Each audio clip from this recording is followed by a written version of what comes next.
Buenos días tengan todos. Para nosotros como familia siempre es un verdadero gusto, un honor estar acá. Como dijo mi esposa, hay recuerdos tristes, aquí nos casamos. Y Don Chepe nos casó. Hay cosas que uno no le perdona a los pastores, ¿verdad? Pero el ex canciller de Guatemala, Edgar Gutiérrez, emitió contundentes declaraciones en contra del presidente guatemalteco Jimmy Morales, acusándolo de haber abusado sexualmente de al menos 10 mujeres. En el conocimiento directo que he tenido a través de víctimas, mujeres jóvenes que trabajan en el sector público, que sistemáticamente han sido sometidas en contra de su voluntad a actos denigrantes para cualquier ser humano. Estas declaraciones han indignado a la sociedad guatemalteca. Se conoce que las víctimas permanecen en el anonimato por miedo a represalias, aunque trascendió que en el 2015 una mujer sí presentó su denuncia por presuntamente haber sido violada, pero el Ministerio Público desestimó el caso por considerarlo político. El presidente es señalado en varios de los testimonios como la persona que directamente acosa, abusa de estas jóvenes. Tuve acceso a un audio. ¿Eso es una prueba? O sea, no solo estamos hablando de testimonios, estamos hablando de pruebas materiales. Ante esta controversial declaración, la fiscal general del Ministerio Público citó al ex canciller Edgar Gutiérrez para que emita sus primeras declaraciones formales. Gutiérrez asegura que de estas denuncias no solo hay testimonios, sino también pruebas materiales y que cuanto más preguntan los periodistas, más víctimas se encuentran. Será hasta el próximo lunes que las autoridades darán a conocer su postura, ya que hasta este momento Presidencia no ha dado ninguna declaración. Desde Sololá, Guatemala, Erika Porras, Univisión. Lo que está haciendo el Ministerio Público es lo que debe de hacer. Puntualmente, aprovechando la pregunta que se hiciera en cuanto al antejuicio, no se ha planteado porque yo no tengo aún el expediente en mis manos. En el momento que yo tenga el expediente en mis manos, que va a ser la base sobre la cual me pueda pronunciar, lo haré inmediatamente. Y para que sepa la población en general guatemalteca que soy una persona seria y responsable, pero esa responsabilidad conlleva e implica que cada vez que salga del Ministerio Público una denuncia va a ser debidamente fortalecida con los medios correspondientes. Nunca vamos a sacar del Ministerio Público una situación sin soporte, porque inmediatamente se puede verdaderamente desvanecer. Entonces, todo lo que salga del Ministerio Público va a ser debidamente fortalecida, e importante indicarles, señores medios de comunicación, que los tiempos de la investigación no pueden ser tiempos ni políticos ni mediáticos. Es decir, que todo tiene un tiempo y es lo que se le está otorgando al respetable licenciado, ya que lo tenemos acá presente, por eso lo invité, para que él pueda estar acá con nosotros. Parte de la ayuda económica de Estados Unidos a los países del Triángulo Norte de Centroamérica está condicionada a la lucha contra la corrupción y contra la violencia, pero el avance de los grupos delictivos continúa imparable en esa zona. En Guatemala, por ejemplo, salió a la luz que militares y policías presuntamente participan en actividades fraudulentas al margen de la ley. El reporte es de Jenny Corado. Hay que pagar una extorsión semanalmente. Este dueño de un taller mecánico dice que le cuesta pagar las extorsiones de los pandilleros a cambio de permitirle trabajar. Ahora los grupos delictivos estarían recurriendo a militares y altas autoridades de policía para ejecutar estas extorsiones. Esto tras el arresto reciente de un coronel del ejército y un comisario de policía. Realizaba acciones importantes para la pandilla, en este caso de la Mara Salvatrucha. El militar está acusado de lavar más de $2 millones de las pandillas. Esta situación podría complicar el panorama para Guatemala como parte de los países del Triángulo Norte Centroamericano. Esto porque la lucha contra la violencia y la corrupción son parte de las condiciones para la ayuda económica que otorga Estados Unidos. Según las autoridades, la sociedad entre uniformados y pandilleros les ha creado una estructura muy difícil de detectar, algo que les permite operar con bastante impunidad. Auténticos arsenales de guerra le han sido detectados a los pandilleros en diferentes operativos, por lo que analistas creen que la cercanía con los militares les ofrece el acceso a armas de alto poder. Nos empezamos a explicar por qué el marero entonces puede disponer de granadas, puede disponer de algunos fusiles y de algunas armas y municiones. Y esta alianza preocupa a ciudadanos como este mecánico, ya que asegura los deja en una situación más vulnerable. ¿Con quién se puede quejar uno si los mismos militares, los policías son los que encabezan las pandillas? La mayoría de extorsiones se planifican desde las cárceles, en donde los jefes pandilleros que guardan prisión se las han ingeniado para dirigir a sus grupos operativos.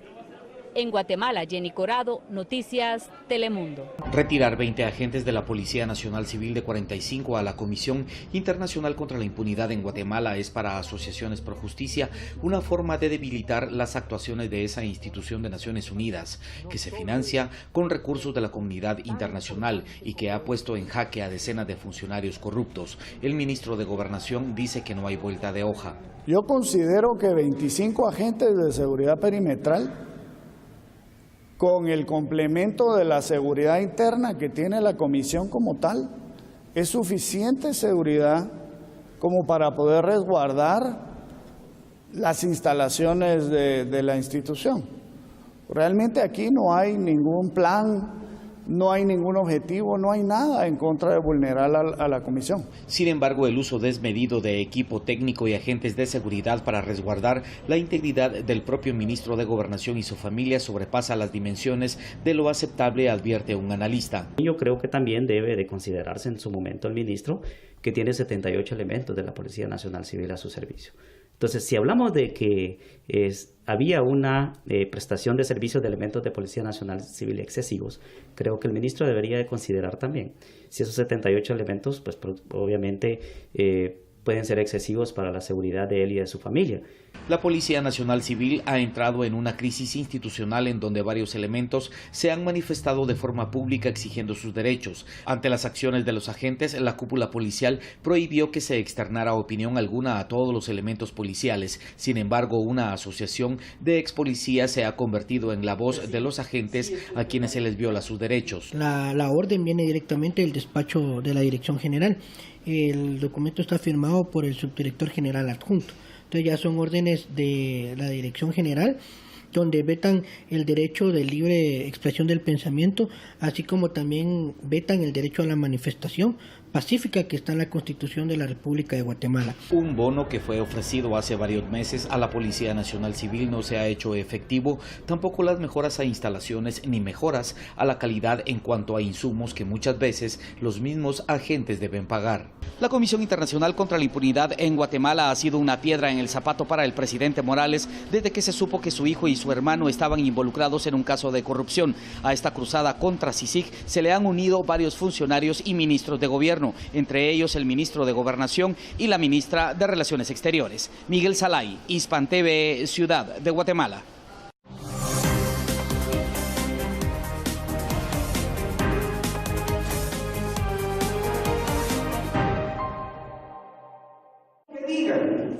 El presidente de Guatemala y representante del Ejecutivo, el presidente del Congreso de la República y jueces dentro del organismo judicial han sido señalados de actuar en detrimento de la sociedad guatemalteca. La persona que debiese trabajar por la unidad nacional confronta y trata de expulsar a quienes luchan contra la corrupción y la impunidad. Yo creo que desde la presidencia, desde un inicio el presidente demostró que no estaba de acuerdo en una reforma estructural de las instituciones en el país.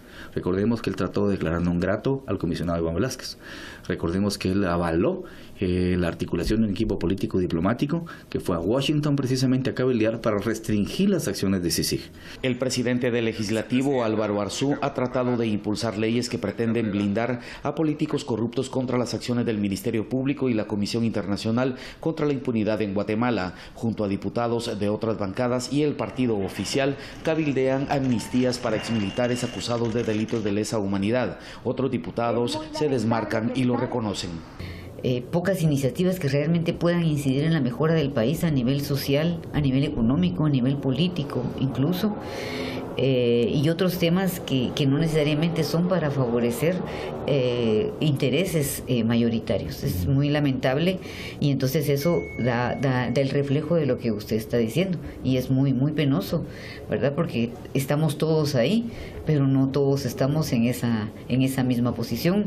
La Procuraduría de los Derechos Humanos hace hincapié en la falta de voluntad política tanto en el Ejecutivo como en el Legislativo para velar por el bienestar común. Se alineen o coordinen en función de asegurar el bienestar de la sociedad y que no estamos viendo en el caso del organismo ejecutivo y el organismo legislativo, dado que las leyes que se están promoviendo, dictámenes de leyes que más pareciera que van en regresividad a ciertos logros que ya la sociedad iba logrando, pues sí es preocupante, ¿verdad? En el organismo judicial hay jueces que se han alineado al Ejecutivo y al Legislativo en una agenda perversa y que únicamente responde a intereses particulares.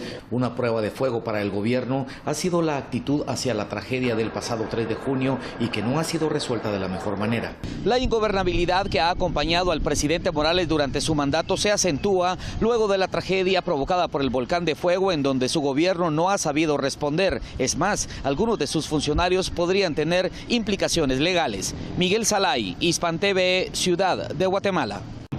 El Ministerio Público de Guatemala solicitó al Tribunal Supremo Electoral la cancelación del partido oficial luego que una investigación revelara que esta organización política recibiera más de $1 millón para financiar su campaña electoral en 2015 de manera ilícita. Después de un minucioso estudio del caso, después de que cada uno de los magistrados de forma individual analizara las pruebas, llegaron a un consenso la semana pasada de que sea el Registro de Ciudadanos quien conozca este caso para que inicie el trámite de cancelación de esta organización por anomalías que se encontraron dentro del financiamiento de la misma.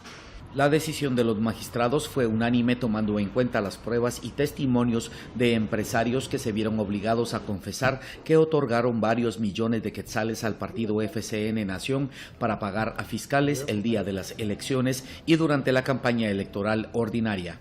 Pero sentar este precedente, cancelar a un partido como el FCNN, donde ya incluso hay empresarios que han confesos de haberle dado más de 7 millones de quetzales que no fueron reportados al Tribunal Supremo Electoral, me parece que sí fortalecería la democracia. Sin embargo, aún faltan pasos mucho más fuertes para que sea una democracia plena. Para los integrantes del partido, la batalla no está perdida e impugnarán ante el Tribunal Supremo Electoral porque, de acuerdo a sus planes, presentarán candidatura presidencial para la contienda electoral en 2019. Realmente nosotros, como le digo, estamos muy en pie con el partido, hemos cumplido con todos los procesos que se requiere para mantener el partido, entonces no estamos viendo todavía esa posibilidad, ¿verdad? Estamos siempre muy sólidos en esto y seguimos adelante, entonces considero que estamos defendiendo al partido hasta las últimas consecuencias.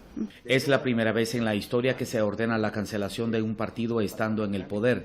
Ya con antelación se cancelaron los partidos Libertad Democrática Renovada y el Partido Patriota por las mismas razones. En adelante, el partido oficial tendrá alrededor de 25 días hábiles para impugnar la decisión del Tribunal Supremo Electoral. No obstante, las pruebas son concluyentes, advierten expertos en temas electorales. Miguel Salay, Hispan TV, Ciudad de Guatemala.